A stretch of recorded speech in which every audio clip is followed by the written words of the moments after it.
Merci. Monsieur le rapporteur, quelques mots, Juste quelques mots, parce que je ne vais pas répondre à tout le monde, sachant s'il qu'on a vous quand même plaît. une soixantaine d'amendements derrière qui vont répondre en partie à certaines de vos interrogations.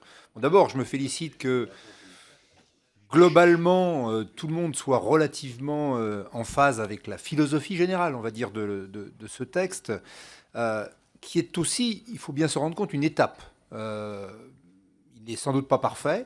D'ailleurs, nous sommes là pour essayer de l'enrichir, de l'amender. Les collectivités locales, juste une petite aparté, mais je les ai citées comme dans mon discours. Hein, donc c'était... Non, je ne les ai pas oubliés. Je veux dire, c'était pas le... Et puis, je peux vous rassurer, il y a des amendements déjà qui sont prévus, notamment aux affaires étrangères sur le sujet. Donc là-dessus, je pense qu'il y aura un enrichissement, en tous les cas, dans ce domaine-là.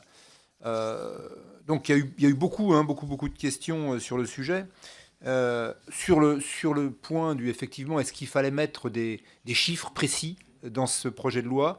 Le ministre a considéré que ce n'était pas là qu'il fallait les mettre, même si l'objectif final de 0,7 reste valide.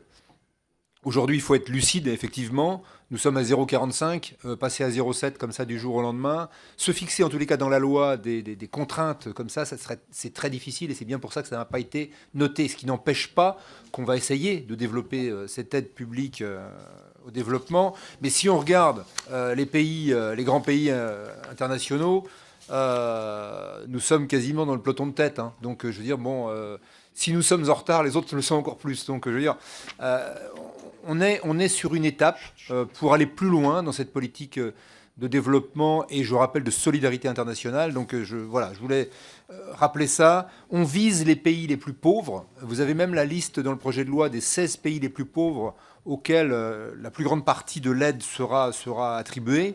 Et ce sont vraiment des pays africains en règle générale. Vous avez une petite note de bas de page que vous avez. Hein, donc, alors, bon, bien sûr, je l'ai dit en introduction, on cite hein, les problématiques de développement durable, mais il est bien évident que ce n'est pas le projet de loi sur la transition énergétique et climatique que nous appelons tous de nos voeux et que nous aurons, je l'espère, avant la fin de l'année. Mais voilà, il y a un certain nombre de points quand même qui apparaissent dans ce projet.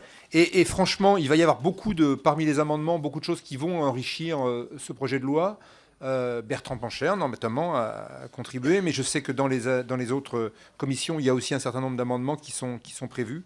Voilà. Alors, sur l'idée de regrouper tous les acteurs dans une agence, pourquoi pas, mais bon, là, ça sera une autre étape, de toute façon, si on devait y aller. Hein. Donc, sur le rôle des femmes, ça sera une grande question. Voilà ce que j'allais dire. Il y a des amendements qui ont été déposés par Catherine Coutel, mais qui seront déposés dans la commission Affaires étrangères, donc qui seront examinés ensuite. Après, se posera la question, on verra tout à l'heure, mais dans les droits humains, est-ce qu'on doit détailler les enfants, les femmes, les hommes donc c'est bon. Est-ce que ce texte... parce que on veut un texte qui soit lisible, accessible, et l'idée, c'est pas non plus de le charger pour en faire un énorme pavé. Je veux dire, l'idée, c'est d'avoir vraiment les intentions, les orientations et pouvoir travailler sur ces sujets. Voilà, donc bon,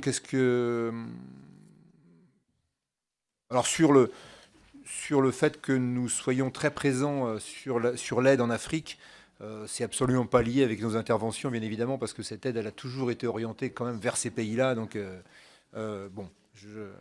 Et puis sur la responsabilité sociale des entreprises, il n'est pas question de charger la barque des entreprises, si je peux m'exprimer comme ça, mais de faire en sorte que les entreprises françaises contribuent aussi au rayonnement de la France dans ce domaine-là, en simplement ayant un devoir de vigilance vis-à-vis des actions qu'elles mènent.